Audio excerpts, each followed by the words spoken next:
And how do you explain your very big gap between your working as a director? I'll give you a simple answer. Money. It's not the only answer, but it's part of it. Today it's rather difficult for somebody who is making films out of the normal commercial, let's say, mainstream to make films. It's everywhere.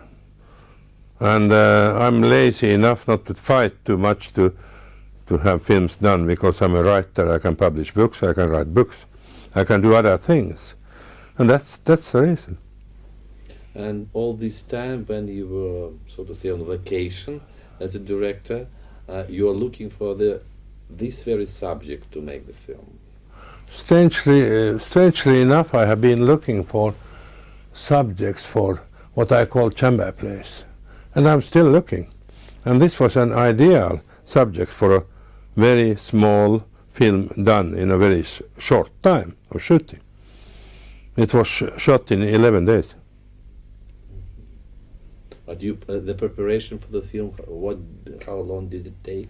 I think it started more 2 years earlier, because I found the subject, and I eventually I didn't write the script, but I advised the scriptwriter, and then my friends who produced the film had to find the money, so it took some time.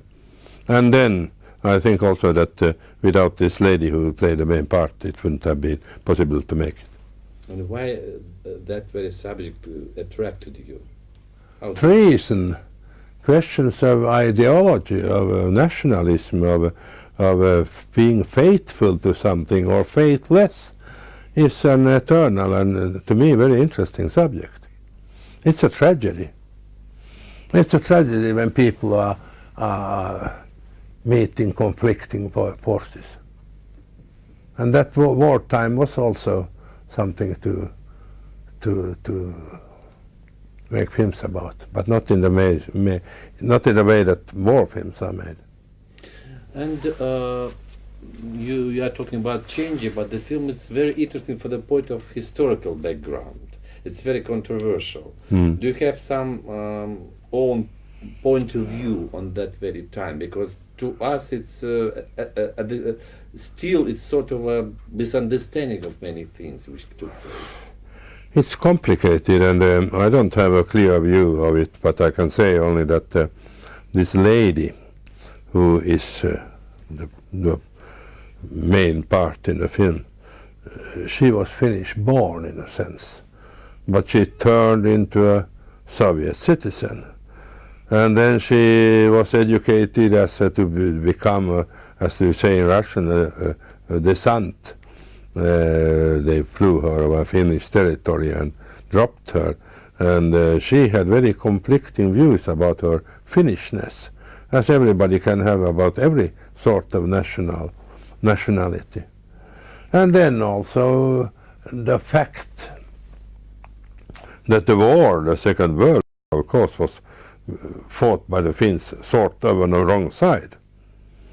At the end it changed, but that's another story. So it's interesting points of view. Making this film, did you have a problem of sort of claustrophobia?